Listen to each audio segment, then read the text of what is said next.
Hi there, it's Donovan, and they weren't kidding. In the 90s, my eyes were actually in pain after playing this thing. My eyes actually are so strained.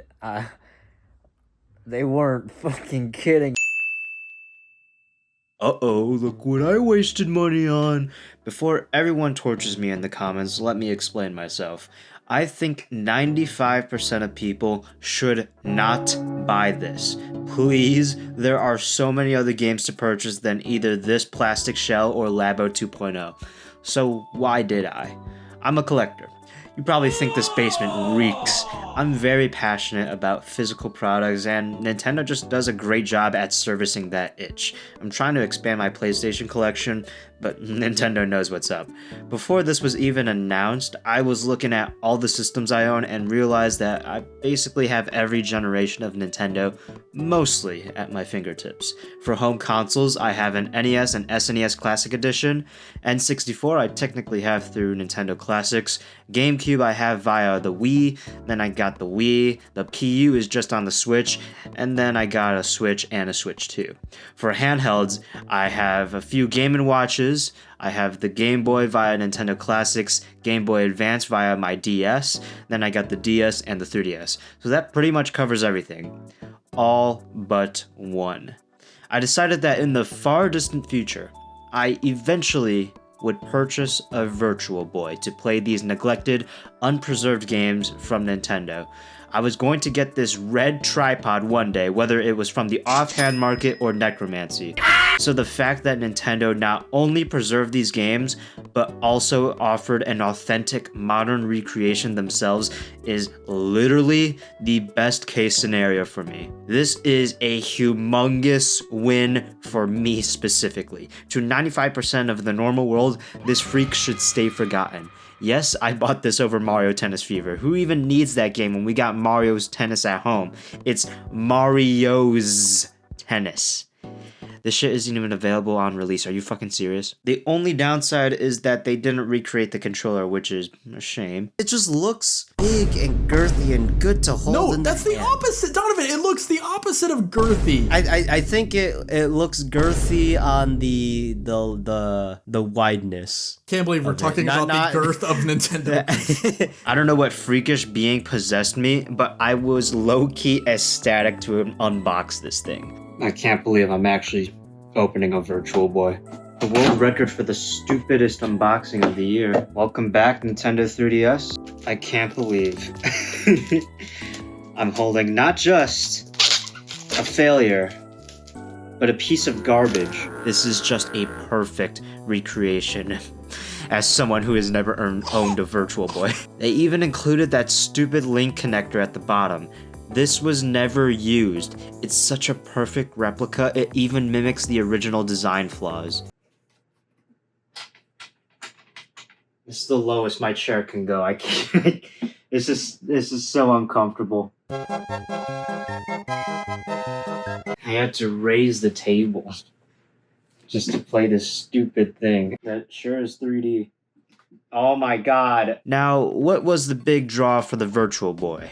What was going to hold gamers off until the Nintendo 64 arrives? Why should I have purchased an $180 handheld? If I took this to an actual gym, someone would throw a barbell at me. Galactic Pinball, baby! Fuck the PlayStation! Who needs Mid Racer or Soyman? It's like if pinball was real. I don't need to go outside. This is almost as good as the best Mario Party Jamboree minigame. Metroid? In this game, it might be better than Metro Prime 4. Teleroboxer. Oh, I'm getting good at this. Wait, this game's pretty fun. 3D Tetris. This hurts my eyes. Red Alarm. This hurts my eyes. This game is kind of cool for this being a little piece of shit. Golf. It's golf. Really, the only interesting games on this piece of crap are Red Alarm, Mario Clash, the super rare Jack Bros, which is weirdly the first Shin Megami Tensei game in the West, the Mansion of Innsmouth. What the? I don't have any ammo. And the true system seller, Virtual Boy Wario Land. Looks like the 3DS Kirby games copied someone's homework. What's interesting, unlike the 3DS, is that Wario's sprite is split up into 3 different sections. His arm, his body, and then his other arm, which is behind him. And it creates a really cute, flat, but pop-up book effect. I can't really show you guys on a flat YouTube video, but something you gotta see, just like the 3DS. Please don't buy this. What's also super cool is that Nintendo's giving us unreleased games. Welcome back, F-Zero. Are you fans happy? You guys got 2 new games, whereas Star Fox fans are 6 feet under. I wish they'd release Virtual Boy Mario Land, but it probably didn't get very far in development. But at least these games are finally available to those curious enough to waste money. Stop drip feeding these games, oh my god. I'll be on my deathbed hoping the next Nintendo Classics drops is for Smash Melee and it'll instead be Space Invaders for Virtual Boy, with new color palettes like Piss Yellow. Whenever I'm focusing, or whenever I'm deep in gameplay, my eyes just stop focusing, so it starts becoming blurry, and then I just have to lock in and really open my eyes, and okay, maybe that problem is because I'm Asian. 30 years after its demise, the Virtual Boy rises again, not as the butt of a joke, but as a restored artifact from Nintendo's history. Was this truly the final failure that drew its legendary creator away from the company? Gunpei Yokoi is known in the West as the creator of the Game Boy, but in Japan, he is known as something better, the god of toys. His philosophy of lateral thinking with withered technology is what drives Nintendo to this very day. He wasn't all about the fanciest graphics or the most complex gameplay systems, but he was obsessed with giving everyday people something new and creative to play. He is truly the pinpoint of Nintendo's creativity. People think he resigned in defeat after the failure of the Virtual Boy, but that's not entirely true.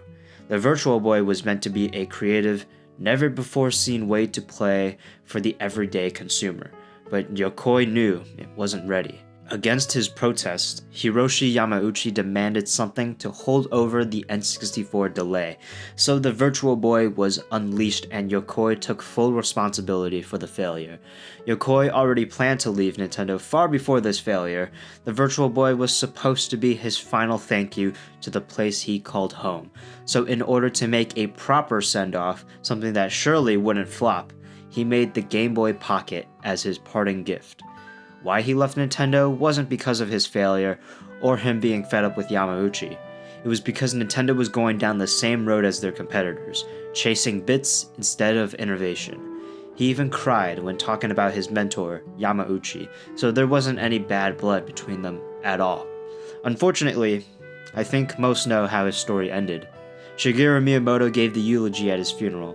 The only person I could proudly call my mentor, even now, is Yokoi-san. Satoru Iwata states that the idea of the Wii was founded from Yokoi's mindset.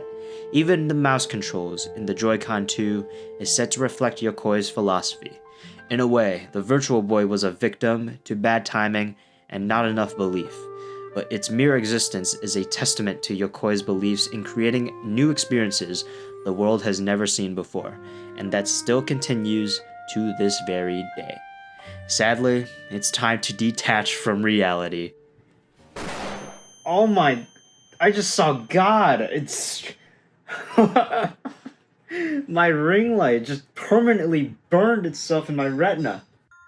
Is it me, or am I seeing things?